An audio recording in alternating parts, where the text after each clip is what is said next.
बिस्मिल्लाह। अच्छा क्लास, पिछले लेक्चर में हमने सीखा था कि जो प्री डिफाइंड फंक्शन है ना, वो कैसे यूज़ किए जाते हैं। हमने देखा था कि जो भी प्री डिफाइंड फंक्शन यूज़ हुआ करना हो तो उसकी कॉरस्पॉन्डेंस लाइब्रेरी हमें हेडर फाइल्स के अंदर इंक्लूड करवाना पड़ती थी। अगर हेडर फाइल के अंदर लाइब्रेरी इंक्लूड किए बगैर हम कोई भी फंक्शन यूज़ करते हैं तो वो क्या करेगा, कंपाइलर हमें एरर दे देगा। ठीक है, आज वाले लेक्चर के अंदर हम देखते हैं कि जो सी इन का फंक्शन है ना, इसके हम काफ़ी ज़्यादा ना, उसको क्या कह सकते हैं कि काफ़ी ज़्यादा वर्जन हम यूज़ कर सकते हैं। ठीक है, हम सी इन डॉट गेट यूज़ कर सकते हैं, सी इन डॉट पुट यूज़ कर सकते हैं। ठीक है, और भी काफ़ी ज़्यादा इसके हैं। हम मतलब उन चारों को ना वन बाय वन करके देख लेते हैं।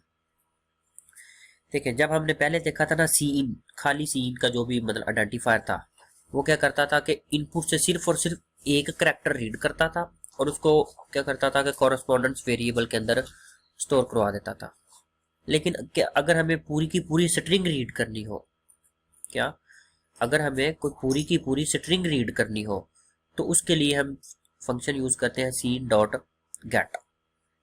ठीक है, ये बात मैं दोबारा रिपीट कर देता हूँ कि अगर जो खाली सीन था ना, सिंपल सीन, वो क्या करता था, जो इनपुट हम देते थे वहां से सिर्फ और सिर्फ एक करैक्टर रीड करता था।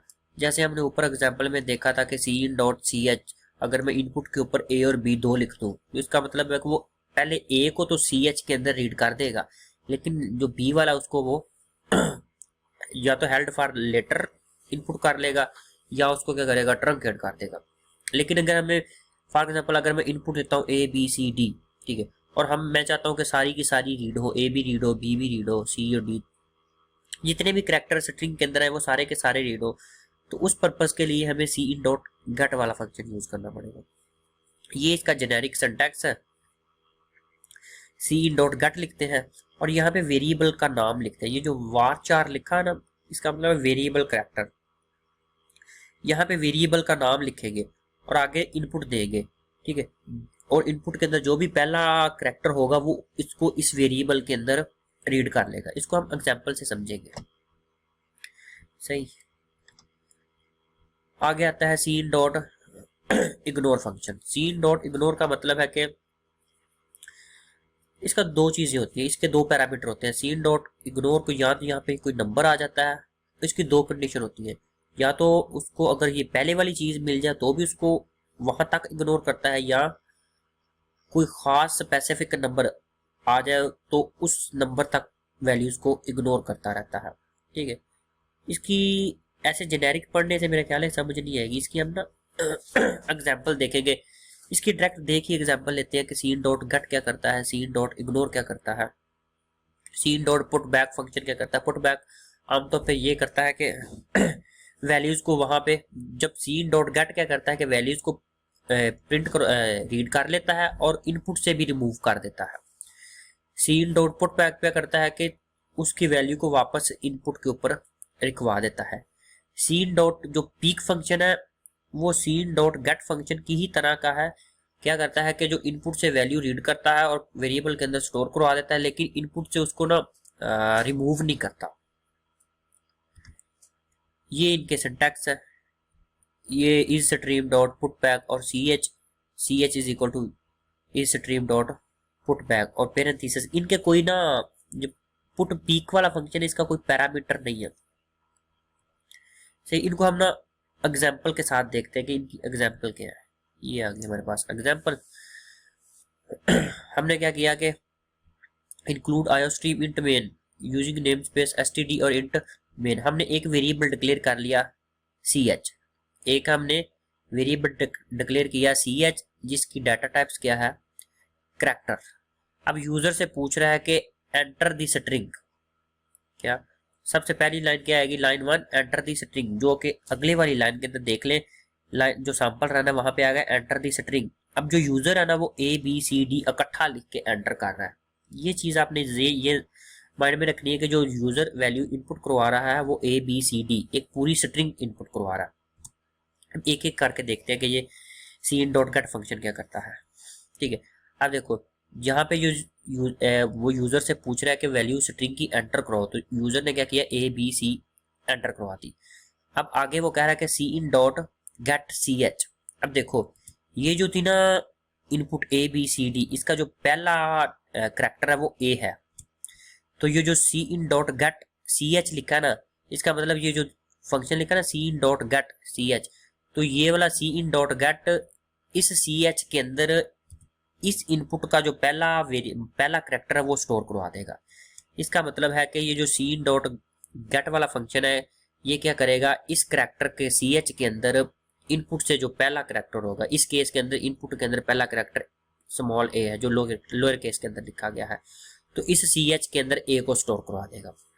ठीक है, आगे उसको सी आउट करके वो लाइन को एंड कर रहा है। इसी को अगर मैं देखना चाहूँ कि सी एच के अंदर क्या चीज वैल्यू स्टोर हुई है, तो मैं इसी को सी एच को आउटपुट पे ऊपर भी ला सकता हूँ।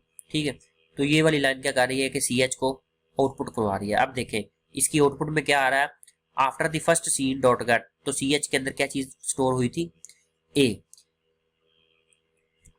तो वो ए को क्या करेगा, प्रिंट करवा देगा। इस सी इन डॉट गेट ने क्या किया कि इनपुट से जो भी पहला करैक्टर था उसको इस वेरिएबल के अंदर स्टोर करा दिया, और ये जो सी आउट वाली लाइन लिखी है इसने इस वेरिएबल के अंदर जो भी वैल्यू स्टोर थी उसको प्रिंट करवा दिया। इस केस के अंदर इसके अंदर वैल्यू ए स्टोर थी। सही, अब दोबारा करते हैं सी इन डॉट गेट सी एच, इसी वेरिएबल के अंदर मैं अगली वैल्यू रीड करता हूँ। एक बात ध्यान में रखनी है, यूजर ने जो वैल्यू एंटर की थी वो A B C D enter की थी। ठीक है, लेकिन पहले वाला जो ए था वो हमने पहली दफा सी एच के अंदर रीड करवा दिया। अगर मैं दोबारा यही फंक्शन कॉल करता हूँ सी इन डॉट गेट सी एच, दोबारा वैल्यू रीड करवाना चाहता हूँ, तो पहला जो ए था इनपुट के अंदर वो तो पहले हम इस सी एच के अंदर रीड करवा चुके हैं। इसका मतलब है अब जो दोबारा सी एच के अंदर रीड वैल्यू होगी वो बी वाली होगी, क्योंकि जब पहला जो सी इन डॉट गेट है वो रीड करता है और इसको रिमूव भी कर देता है।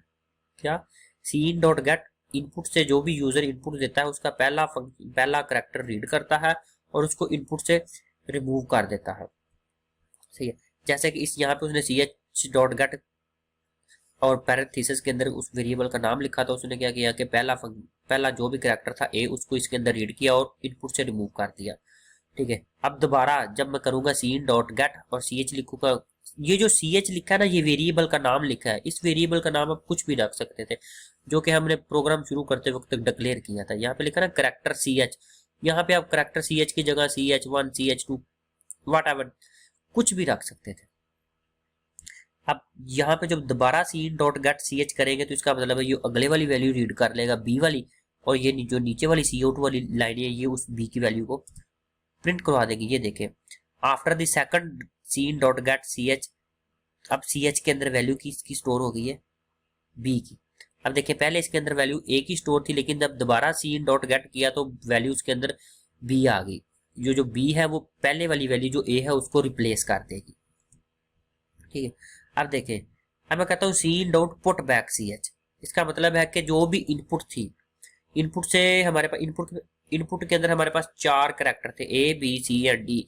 पहले हमने वेरिएबल सी एच के अंदर पहला रीड करवाया ए, फिर हमने दूसरा करवा लिया बी। अब इसका मतलब है कि सी एच के अंदर वैल्यू बी स्टोर है। ठीक है, और ये जो सी इन डॉट पुट बैक है ना, तो ये क्या करेगा, जो भी करैक्टर के अंदर वैल्यू स्टोर है इस केस के अंदर इस वक्त सी एच के अंदर बी स्टोर है, तो इसका मतलब है कि ये जो सी इन डॉट पुट बैक है ये क्या करेगा, उसके अंदर दोबारा वैल्यू बी को आ देगा। ठीक है, तो दोबारा अगर हम सी इन डॉट गेट करेंगे तो वो दोबारा क्या करेगा, बी को ही रीड करेगा। ये देखें after the put back then the C in dot get. अब देखें अब भी पुट बैक करने के बाद क्या कर रहा है कि सी एच के अंदर वैल्यू बी ही रीड कर रहा है। पहले सी इन डॉट गेट ने ए रीड किया और ए को रिमूव कर दिया, दूसरे सी इन डॉट गेट ने बी रीड किया और बी को रिमूव कर दिया, लेकिन ये वाला बी हमने दोबारा सी इन डॉट पुट बैक के फंक्शन कॉल के दोबारा वहां पे रखवा दिया। ठीक है, तो इसका मतलब है दोबारा अगर हम रीड करेंगे तो वो बी ही रीड करेगा। ठीक है, अब देखें ये वाली चीज हो गई। अब दोबारा हाँ ये लिखा है सी इन डॉट पुट बैक, अगर हम दोबारा सी इन डॉट पुट बैक लिखेंगे तो जो भी वैल्यू करैक्टर के अंदर होगी वो दोबारा उसके अंदर स्टोर करवा देगा। अब देखिए अब देख लेते हैं सी इन डॉट पीक। ये जो सीन डॉट पुट जो गेट था वो क्या करता था, इनपुट से वैल्यू रीड करता था और वेरिएबल के अंदर स्टोर करवा देता था और इनपुट से वैल्यू को रिमूव कर देता था। और ये जो सीन डॉट पीक फंक्शन है ना, ये क्या करेगा, इनपुट से वैल्यू रीड करेगा, वेरिएबल के अंदर स्टोर कर देगा, लेकिन उसको इनपुट से रिमूव नहीं करेगा। ये जो सीन डॉट पुट है और जो सॉरी ये जो सीन डॉट गेट है और जो सीन डॉट पीक है, ये बिल्कुल सिमिलर फंक्शन है। दोनों में सिर्फ डिफरेंस क्या है, जो सीन डॉट गेट वाला फंक्शन है ये इनपुट से वैल्यू रीड करता है, वेरिएबल के अंदर स्टोर करता है और उसकी वैल्यू को इनपुट से रिमूव कर देता है। लेकिन ये जो सीन डॉट पीक वाला फंक्शन है ये इनपुट से वैल्यू रीड करेगा, वेरिएबल के अंदर स्टोर करेगा, लेकिन इनपुट से रिमूव नहीं करेगा। इसीलिए अगर हम सीन डॉट पी फंक्शन करेंगे और दोबारा सीन डॉट गेट फंक्शन करेंगे तो दोनों टाइप्स एंड वाला सी ही उसके अंदर आएगा। सही हो गया। आगे हमारे पास आता है इनपुट फेलियर। इनपुट फेलियर का मतलब है, अगर हम एक तो वेरिएबल डिक्लेयर करते हैं इंट टाइप का, अगर हम उसके अंदर वैल्यू स्टोर करना चाहे कैरेक्टर टाइप की, तो वो कंपाइलर कहेगा कि ये इनपुट फेलियर है। इनपुट फेलियर का मतलब है कि जिस टाइप का हमने वेरिएबल डिक्लेयर किया है हमें उसी टाइप का डाटा उसके अंदर रखना पड़ेगा। अगर हम वेरिएबल डिक्लेयर कर लेते हैं स्ट्रिंग और उसके अंदर हम एक इंट रखवाना चाहते हैं तो वो नहीं अलाउ करेगा, वो कहेगा कि ये हमारे पास इनपुट फेलियर है। अच्छा, तो अभी इस लेक्चर के अंदर हमने सीखा है कि सीन डॉट गेट फंक्शन क्या होता है, सीन डॉट पुट फंक्शन क्या होता है, सीन डॉट पीक फंक्शन क्या होता है, ठीक है, और इनपुट फेलियर क्या होता है। अगले वाले लेक्चर में हम सीखेंगे कि ये आउटपुट की जो फॉर्मेटिंग है ना वो कैसे होती है। फॉर्मेटिंग का मतलब है अगर हम चाहते हैं कि पॉइंट्स के बाद डेसिमल के बाद 3-4 डिजिट तक प्रेसिजन हमें दे, तो हम वो क्या वैल्यू कैसे सेट कर सकते हैं। ये सारी चीजें सीखेंगे कि आउटपुट की जो फॉर्मेटिंग होती है ना असल में वो कैसे होती है, वो हम अगले वाले लेक्चर में सीखेंगे।